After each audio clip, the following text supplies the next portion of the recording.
Salam əziz tamaşaçılar, təhsil dialoqu verilişi efirdədir. Bugün təhsil verənlərin sertifikatlaşdırma prosesi haqqında danışırıq və qonaqlarımız məktəbə qədər və ümumi təhsil üzrə Dövlət Agentliyinin şöbə müdiri Nurlan İsmayılbəyli. Xoş gəlmisiniz Nurlan bəy. Nurlan İsmayılbəyli 2018-ci ildən etibarən təhsil sistemində müxtəlif rəhbər vəzifələrdə fəaliyyət göstərir. Əvvəlcə Azərbaycan Respublikasının Təhsil Nazirliyində baş mütəxəssis kimi çalışıb. 2021-24-cü illərdə İnsan Resursları Mərkəzinin direktoru vəzifəsini icra edərək, insan resurslarının idarə olunması, strateji planlaşdırma və təşkilati inkişaf istiqamətlərinə rəhbərlik edib. 2023-cü ildən məktəbə qədər və ümumi təhsil üzrə Dövlət Agentliyində şöbə müdirinin müavini, 2025-ci ilin sentyabr ayından isə şöbə müdiri vəzifəsində çalışır. 210 saylı tam orta məktəbin pedaqoqu Ayda xanım Kamilova. Xoş gəlmisiniz Ayda xanım, xoş gördük sizi. Ayda Kamilova 2005-ci ildən etibarən Bakı şəhəri Nizami rayonu 210 nömrəli tam orta məktəbdə riyaziyyat müəllimi vəzifəsində fəaliyyət göstərir. 2024-cü ildə keçirilmiş təhsil verənlərin sertifikasiya imtahanlarından test mərhələsindən maksimal 60 bal, müsahibə mərhələsindən maksimal nəticə 40 bal əldə edib. Pedaqoji fəaliyyəti dövründə şagirdləri fənni dərindən mənimsəməsinə, beynəlxalq olimpiadalarda, bilik yarışlarında uğurla iştirak edərək qalib gəliblər. Və ilk sualım elə hər ikinizə olacaq.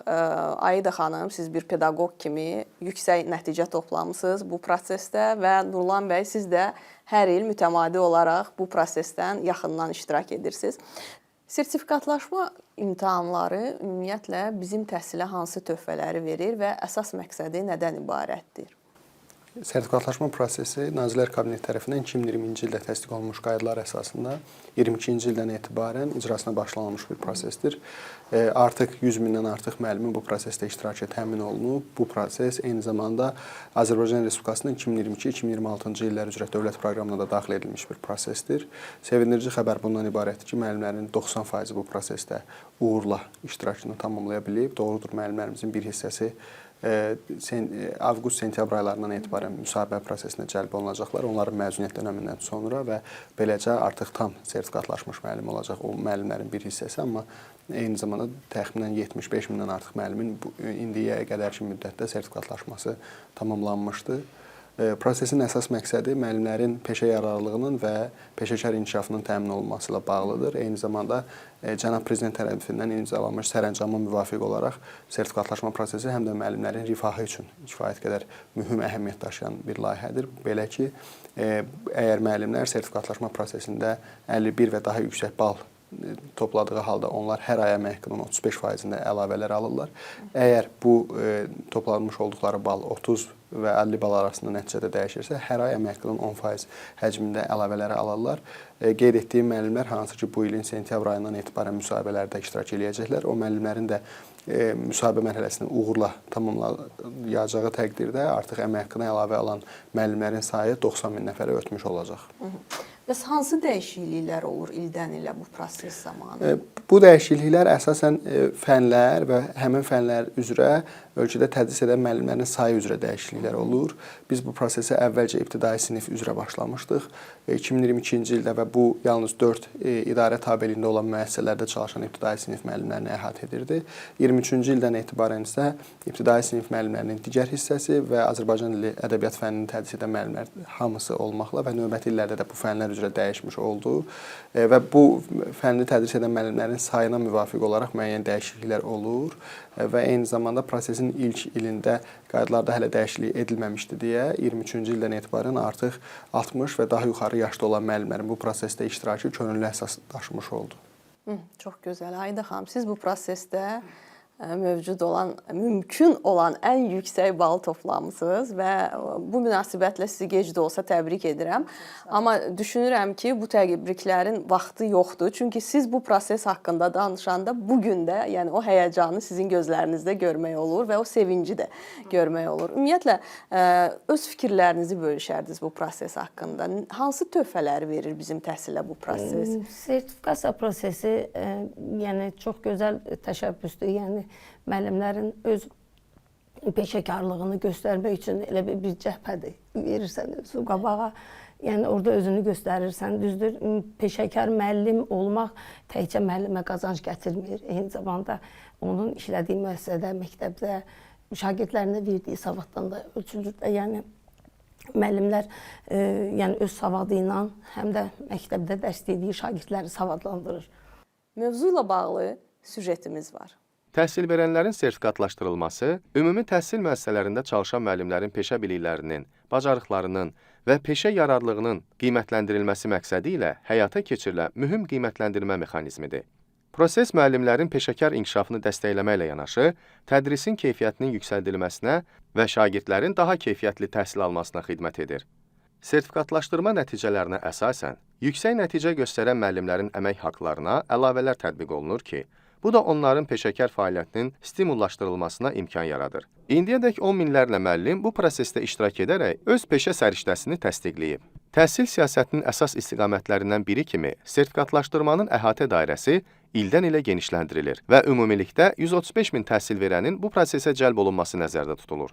Bu mexanizm ölkədə müəllim peşəsinin nüfuzunun artırılmasına və təhsil sistemində keyfiyyət standartlarının daha da gücləndirilməsinə xidmət edir. Bu məqam çox maraqlıdır ki, müəllimin ümumiyyətlə peşəkarlıq nüfuzuna necə təsir edir bu proses? Çünki uğur qazanan müəllimlərlə bərabər uğur qazana bilməyən müəllimlər də var. Yəni bu iki tərəfin, hər cəbhənin öz təbii ki, fikir mübadiləsi ola bilər. Burada biz uğurdan danışırıq, amma əks tərəfi də var bu medalın. Ümumiyyətlə, məsələ bundan ibarətdir ki, müəllim bu prosesdə iştirak edə bilməyibsə və ya uğursuz nəticə əldə edibsə, o bir il ərzində bu prosesin əsas mahiyyətlərindən biri olan öz, belə deyək də, daha əksik olduğu istiqamətlər üzrə təlimlərə cəlb olunmuş olur. Bu təlimlər Azərbaycan Respublikasının Təhsil İnstitutu tərəfindən ödənişsiz formada həyata keçirilir.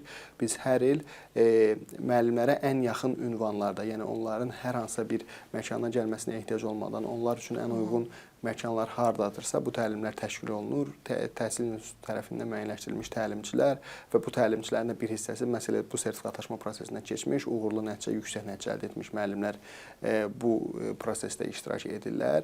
Uğurlu müəllimlərlə bağlı bir məqamı hansı ki, daha ölçülə bilən bir məqamdır. Onu bildirmək istəyirəm ki, məlumdur ki, birinci sinifə qəbul prosesi elektron qeydiyyat əsasında həyata keçirilir və valideynlər tərəfindən müəllim seçimi aparılır. Biz ibtidai sinifdə bunu daha rahat müşahidə edə bilirik ki, əgər bir müəllim sertifikatlaşmadan yüksək nəticə əldə edibsə, valideynlərin də əsas istəyi həmin məktəbdə daha çox bu müəllimlərə tərəf yönəlmiş olur. Eyni zamanda hal-hazırda davam edən proseslərdən biri direktorların işə qəbulu ilə bağlıdır və növbəti müddətdə artıq direktor müavinlərinin də işə qəbulu prosesi həyata keçiriləcək. Burada da əsas götürülmüş meyarlardan biri məhz sertifikatlaşdırma imtahanı nəticəsidir ki, müəllimlərin peşədə, vəzifədə irəli çəkilmə istiqaməti də məhz onların sertifikatlaşma nəticəsi əsasında aparılmış olacaq. Həqiqətən də sertifikasiya müəllimlərə çox şey verdi. Yəni müəllimlər öz üzərində işləməyə başladılar. Yəni fikirləşirlər ki, indiyənə qədər özlərini bir təsdiq elədilər sertifikasiyada. Həqiqətən də bütün müəllimlər bu prosesdən razıdır. Siz bayaq vurğuladınız ki, uğur qazanmayan müəllimlər Allah yollarını açıq eləsin. Bir il dövlət onlara həqiqətən də təlimlərə cəlb eləmişdi. Yəqin ki, qismətliyə bir şey həm də bir rəqabət hissini formalaşdırır pedaqoqlar arasında. Bu çox normaldır, bu çox təbiidir. Yəni biz bunu diaqnostik qiymətləndirmə prosesində də görmüşdük. Məktəbdəki belə deyək də, o müəllimlər arasındakı ünsiyyətin necə dəyişdiyini müşahidə etmişdik. Sertifikatlaşma prosesinin bizim həmkarlarımız məlumdur ki, müxtəlif məktəblərdə olurlar. Eyni zamanda rəhbər şəxslər də məktəblərdə olurlar. Sertifikatlaşma prosesinin məktəblərə gətirdiyi bir məqam da ondan ibarətdir ki, artıq müəllimlər arasındakı məlumat mübadiləsi daha artıbdır. Yəni əvvəl müəllimlər belə deyək də daha az bir-birləri ilə ünsiyyətdə olurdularsa, sertifikatlaşma prosesinin məktəblərə, müəllimlərə gətirdiyi, qazandırdığı bir üstünlük də belə deyək, onların arasındakı ünsiyyətin daha da sıxlaşması olub və eyni zamanda biz yalnız o məktəbin daxilindəki deyil, hətta müxtəlif bölgələrdə, müxtəlif məktəblərdə çalışan müəllimlərin belə məhz sertifikatlaşma prosesində istər hazırlıq, istər məlumat mübadiləsi baxımından da ünsiyyətinin artdığını müşahidə edə bilirik. Son illər ümumiyyətlə bu proses nəyi göstərir? Bizim pedaqoqların, müəllimlərin zəif və güclü tərəfləri hansılardır? Yəqin ki, sertifikasiya əslində bunu da üzə çıxarır. Qeyd etdiyim yaxşı, belə deyək də, faydalı, daha sevindirici məlumat ondan ibarətdir ki, bu prosesdə iştirak edən müəllimlərin 90% bu prosesi uğurla tamamlamış olublar. Və bu o deməkdir ki, müəllimlər öz güclü tərəflərini burada kifayət qədər yaxşı nümayiş etdirmiş olurlar. Bir digər məqama yenə nəticələrin təhlili baxımından baxa bilsək, məlumdur ki, ölkədə artıq 10 ildən artıq müddətdir ki, müəllimlərin işə qəbulu müsabiqəsi həyata keçirilir və məktəblərə işə qəbul olunmuş müəllimlər məhz müsabiqə nəticəsində işə qəbul olunmuş müəllimlərdir. Bu müəllimlər üzrə bu prosesi uğurla tamamlama nisbəti 99%-dir. Yəni müsabiqə ilə işə qəbul olunmuş müəllimlər bu sertifikatlaşma prosesini uğurla tamamlayırlar və eyni zamanda yüksək nəticə əldə edən müəllimlərin də payına baxsaq, müəllimlərin işə qəbulu üzrə müsabiqədə də yüksək nəticə əldə etmiş müəllimlərin bu prosesdə kifayət qədər uğurlu olduğunu görə bilərik. Növbəti bir məqam ondan ibarətdir ki, məlumdur ki, artıq 4 ildir 4-cü və 6-cı siniflər üzrə monitorinqlər təşkil olunur. Bu da müəllimlərin nəticələri ilə onların şagirdləri arasındakı nəticədəki bir bağlılığı da müşahidə etmək üçün bizə mühüm bir amildir və burada da təhlillərin nəticəsi onu göstərir ki, müəllimlərin nəticəsinin yüksək olması ilə onların şagirdlərinin nəticəsinin yüksək olması arasında da bir mütənasiblik var və bu mütənasiblik də heç də az formada ölçülmür. Bu kifayət qədər yüksəkdir. Bunların hər biri bunu deməyə əsas verir ki, bəli, müəllimlərin bu istiqamətdə yüksək nəticə əldə etməsi onların şagirdlərinin daha yaxşı nəticə əldə etməsinə səbəb olur. Amma məlumdur ki, zaten verilişin də adından göründüyü bu təhsil dialoqu verilişidir və biz təhsillə bağlı məsələləri müzakirə ediriksə, biz çox qısa müddətdə çox ciddi dəyişiklikləri də müşahidə etməyə bilərik. Çünki təhsil uzun müddətli bir prosesdir. Deyək ki, 22-ci ildə sertifikatlaşmadan keçmiş bir müəllimin ibtidai sinifdə qəbul elədiyi şagird məktəbi 2032-ci, 2033-cü ildə bitirmiş olacaq və biz yalnız ondan sonraki müddətdə və hətta onun belə deyək də ali təhsil alması və ya cəmiyyətə qazanmasından sonra biz bu nəticələri çox daha rahat qiymətləndirə biləcəyik. Amma növbəti məqamlar bundan ibarətdir ki, gəlin nəzərə alaq ki, 2013-cü ilə qədər ümumiyyətlə ölkədə müəllimlərin qiymətləndirilməsi həyata keçirilmirdi. O proses müəllimlərin diaqnostik qiymətləndirilməsi həyata keçirildi. Oradan öyrəndiyimiz təcrübələrin nəticəsində sertifikatlaşma prosesinin icrasına başlanıldı. Bunların hər biri də nisbətən əlbəttə həm yeni proseslərdir, həm də yekunda nəticədə bizə qatqı verən, bizi daha yaxşı olmağa çağıran proseslərdir. Ayda xanım, siz necə düşünürsünüz bu barədə? Zəif və güclü tərəfləri hansılardır bax müəllimlərin nümayiş edə biləcəyi bu proses zamanı? Nədə çətinlik çəkirlər, nə isə əksinə bir qədər rahat keçir bu prosesdə? Sertifikasiya prosesindən danışırıq da. Sertifikasiya prosesində müəllimlər özlərində işləyirlər. Yəni fikirləşirlər ki, imtahan verəcəklər, ən azından yəni mütəmadi çalışırlar. Yəni 22-ci ildə verən müəllimlər, sertifikasiya imtahanı verən müəllimlər 10% yığan bal, yəni 10% artıma malik olan müəllimlər bu il düşünürlər ki, niyə də biz 35% ala bildik, ilklər onlar olmuşlar, ibtidai sinif müəllimlər. Yəni düşünürlər ki, ilk biz olmuşuq, bilməmişik necə olur, daha puxtələşiblər, neçə il keçib, üstündən 4 il keçib. Yəni düşünürlər ki, bu ikinci sertifikasiya imtahanında alır. Bəli, 4 ildir. İnşallah onların köməkliyilə onlar fikirləşirlər ki, 35%-ə düşmək üçün çalışırlar. Yəni bu böyük bir uğurdur. Yəni müəllimlər üzərində işləyirlər. İstər bu təkcə öz fən bilikləri üzərində deyil, həm də metodik baxımdan da yəni üzərində çalışırlar. Sual bankından biraz danışaq. Sual bankı ümumiyyətlə müəllimlərin gündəlik rastlaşdığı proseslərlə nə dərəcədə əlaqəlidir? Bu birbaşa olaraq əlaqəlidir. Çünki məlumdur ki, müəllimlərin tədris etdiyi bir proqramlar var və eyni zamanda prosesin başlanmasından kifayət qədər müddət qalmış, artıq qiymətləndirmə çərçivələrdə təhsil institutu tərəfindən müəllimlərlə bölüşülür. Artıq müəllimlər bu istiqamətdən onları hansı istiqamətlər üzrə suallarını gözlədiyində məlum olur onlara. Növbəti bir məqam ondan ibarətdir ki, regional təhsil idarələri tərəfindən müəllimlər üçün həm qiymətləndirmə çərçivəsinin izahı, həm prosesin təşkili və burada daha çox belə deyək də inzibati istiqamətlərlə bağlı hansısa suallar olarsa, bu sualların cavablandırılması istiqamətində işlər görürlər.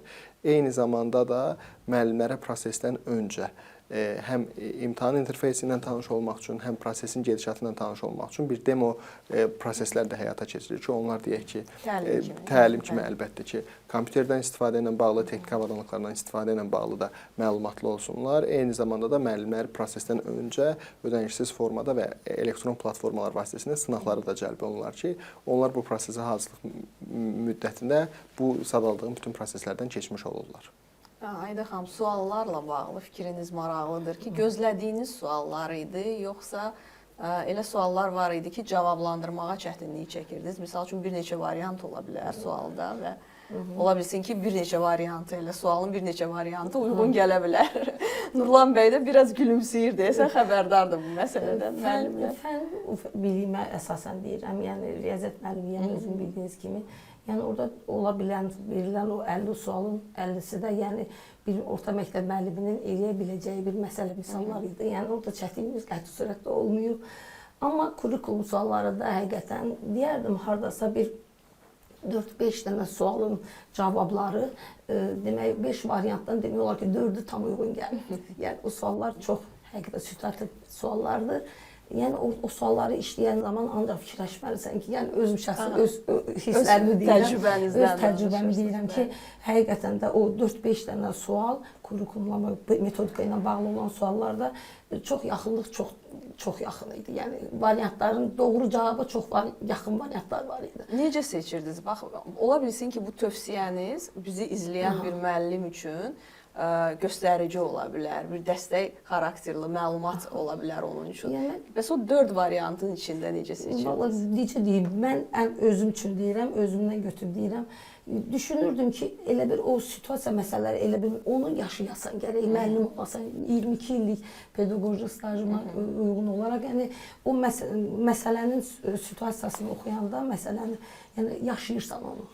O ilk anda yaşayırsan, gözümü yumdum. Konkret olaraq o məsələni orada elə bir yaşadım.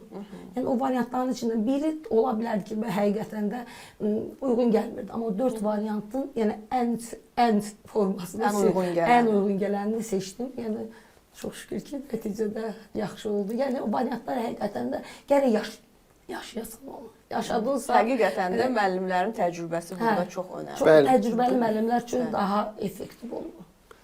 Bu həm də bizim metodika və pedaqogika bölməsində olan sualların bizim elə aşılanmaq istədiyimiz istiqamətlərdə uyğun gəldiyini bir daha göstərir. Çünki bizim oradakı əsas məqsədimiz məhz müəllimlərin həmin fənnin tədrisi ilə bağlı o istiqamətdə olan sualları cavablandırmasıdır. Yəni sadəcə nəzəriyyə sualları deyil, artıq real praktikaya əsaslanan, real situasiyalara əsaslanan sualları cavablandırmasıdır. Müəllimənin də dilindən bunları eşitmək nə qədər faydalı olduğunu bir daha bizə göstərir. Mənə maraqlıdır, regionlardakı pedaqoqlar üçün, müəllimlər üçün vəziyyət necədir? Təlimlərdən danışdınız. Onlar nə dərəcədə bu təlimə operativ qaydada qatıla biliblər və nəticələr fərqlənirmi paytaxt müəllimləri ilə region müəllimlərinin nəticələri arasında? Burada nəzərə almalı olduğumuz məqamlardan biri həmin fənlərin spesifikasıdır.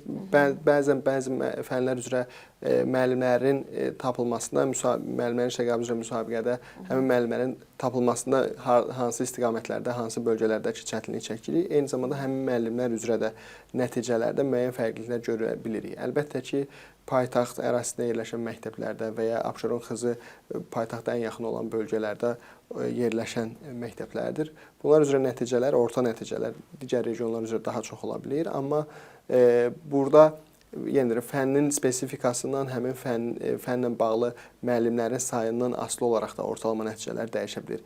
Bu region digər regiondan çox daha fərqlənir və ya o birisi region bu regionu üstəlir. Bunu çox rahat demək mümkün deyil dediyim səbəblərdən, amma yenə deyirəm, sevindirici xəbər bundan ibarətdir ki, bütün bölgələrdə yaxşı müəllimlər var, çox yüksək nəticə əldə etmiş müəllimlər də var. Bəzən bəli, bu müəllimlərin paylanmasında deyək ki, paytaxtda yüksək nəticə əldə etmiş müəllimlərə şagirdlərin əl çatımlılığı daha çoxdursa, hər regionlarda müəyyən çətinliklər bu istiqamətdə ola bilər. Amma yenə deyirəm, bu müəllimlərin 90%-nin bu prosesi uğurla tamamlaması bir məktəbin də digər məktəbdən çox kəskin fərqlənməməsindən də gətirib çıxara bilir. Biraz yaş faktorundan danışaq. Gənc müəllimlərin və orta yaşlı müəllimlərin göstərdiyi Rəqəmsal bacarıqlardan istifadə nəticələr, qaydaları, rəqəmsal bacarıqlar. Çünki biz görürük ki, bəzən orta yaşlı və yaxud biraz daha yaşı çox olan müəllimlər üçün kompüterlə, ümumiyyətlə rəqəmsal bu texnika ilə ayaqlaşmaq, onunla dil tapmaq çox çətin olur. Və bu nəticəyə öz təsirini göstərirmi? Misal üçün gənc müəllim gəlir, əyləşir imtahanda, o daha çevik ola bilər, daha rahat kompüterlə rəftar edə bilər, amma daha orta yaşlı bir müəllim üçün bəlkə də bir qədər çətindir və burada cəmi 2 saat vaxt var. Bu vaxt çərçivəsində də hər iki pedaqoq, misal üçün götürsək, daha gənc, daha orta yaşlı pedaqoq nəticə göstərməlidir. Burada necə baş verir, proses necə gedir? Siz cəmi 2 saat olaraq dediniz, amma mən deyərdim ki, 120 dəqiqə 60 sualın cavablandırılmasını nəzərə alsaq, hər bir sual üçün təqribi müddət 2 dəqiqədir. Növbəti bir məqam ondan ibarətdir ki, imtahana təqdim olunmuş bütün suallar eyni ağırlıqda deyil. Yəni burada asan, orta və daha çətin olan suallar var və bunun da çox sadə belə deyək də izahı var. Bu ondan ibarətdir ki, bəli, ardıcıllıq fərqlənə bilir namizədlər üçün. Çünki bu yenə də elektron formada təşkil olunmuş bir imtahandır. Amma burada mühüm məqam ondan ibarətdir ki, biz belə deyək də 51 və daha yüksək bal toplamış müəllimləri, yəni öz fənni üzrə bacarıqları daha yüksək olan müəllimləri digər müəllimlərdən fərqlənmək üçün də bu sadaladığım formada həm orta, həm asan, həm də çətin suallar olmalıdır ki, müəllimləri bir-birinə fərqləndirməyi də mümkün olsun. Yəni bu nöqteyi nəzərdən bir digər məqam da ondan ibarətdir ki, biz bir neçə il öncə xoş xatırlamasaq da bir pandemiya dönəmini yaşadıq və bu pandemiya dönəmində müəllimlərdən tələb olunan bacarıqlardan da biri məhz bu informasiya texnologiyalardan istifadə bacarığı idi. Bizim 13-cü ildən etibarən tətbiq olunmuş bütün imtahanlar məhz elektron formada təşkil olunmuş imtahanlardır. O nöqteyi nəzərdən müəllimlərin bu bacarıqlarının az olması bizim daha istisna etdiyimiz məsələlərdən biridir. Yəni deyirəm, istər yüksək nəticə göstərmiş, istər uğurlu nəticə göstərmiş müəllimlərin paylanmasına baxsaq, burada müxtəlif paylanmadan olan müəllimlər var. Hətta 60 yaşdan yuxarıda olub könüllü halda iştirak etmiş, yüksək nəticə əldə etmiş müəllimlərimizin sayı da heç də az deyil. Və verilişimizin ərzində də qeyd etdiyim kimi, tədris ili ərzində bu prosesdə hazırlıq dönəmində də müəllimlərə bu dəstəklər göstərilir ki, onların texniki bacarıqlardan və ya informasiya texnologiyalarından istifadədə hansısa bir çətinlik yaşamasınlar. Eyni zamanda bizim imtahan mərkəzlərimizdə də nəzarətçilər var. Əgər müəllimlərin bu istiqamətdə hər hansısa bir çətinlik və ya sual olarsa da biz bu dəstəyi də göstərməyə həmişə hazır oluruq. Mən düşünürəm ki, yəni bəzən deyirlər ki, yaşlılar, yəni orta yaşlı insanlar kompüter bacarıqlarını mən bu cür də bilməzdim. Elə 60 plus yaşlı müəllimlərimiz var ki, çox gözəl də kompüter bacarıqları var, rəqəmsal bacarıqlar. Yəqin ki, bu istəkdən çox şey asılıdır. Yəni rəqəmsal bacarıq, yəni məcbursan öyrənməyə. Biz pandemiya dövründə kompüterlə dərs keçirdik. Yəni yəni onlayn.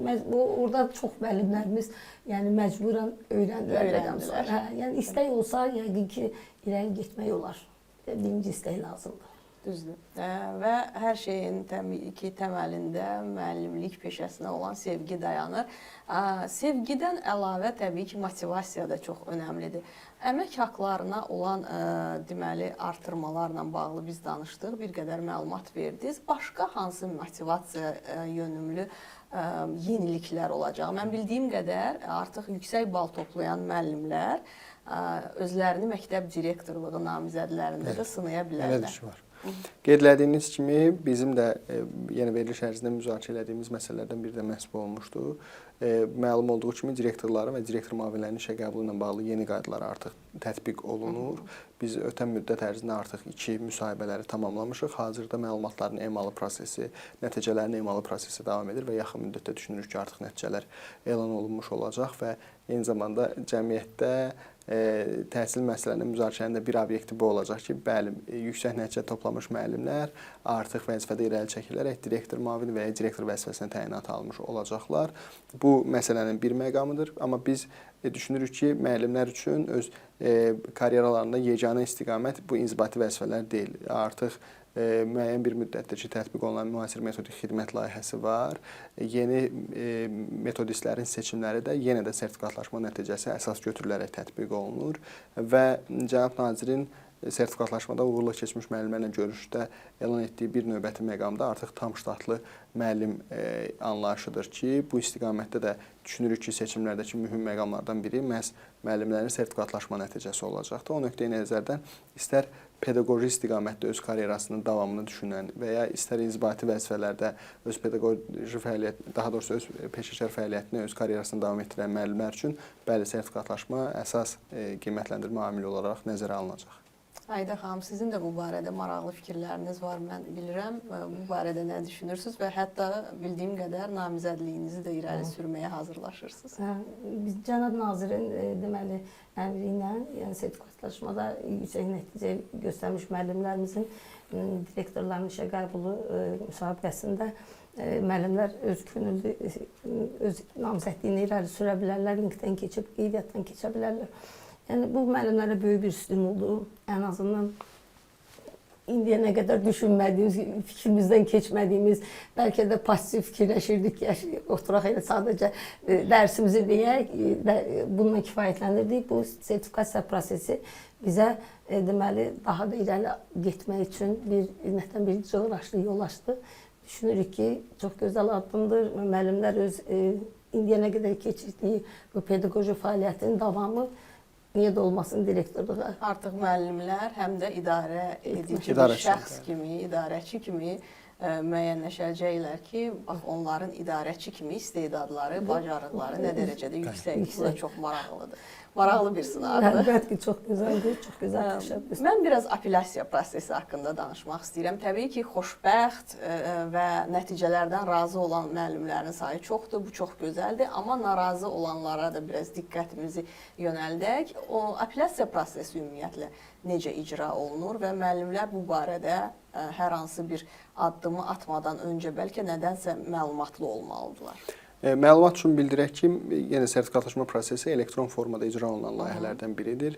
Müəllimlər imtahanı bitirdiyi andan 15 dəqiqə ərzində öz səhv və doğru cavablandırdıqları suallarla tanış ola bilirlər. Bu əslində onların belə deyək də növbəti apellyasiya müraciətlərindən öncəki bir addımdır. Çünki artıq müəllimin suallarla və ya özünün təqdim elədiyi cavablarla bağlı hər hansısa bir sualı qalmırsa, o istər uğurlu və ya uğursuz nəticəsindən artıq barışmış olur. Və eyni zamanda onların şəxsi səhifələrinə də 60 suallıq göstəricilər də gəlir ki, onlar hansı sualı doğru, hansı sualı yanlış cavablandırıblar və ya ümumiyyətlə imtahan ərzində nə qədərlik bir vaxtı istifadə ediblər. Növbəti məqam prosesin apellyasiyasına bağlı məsələlər də elektron formada təşkil olunur.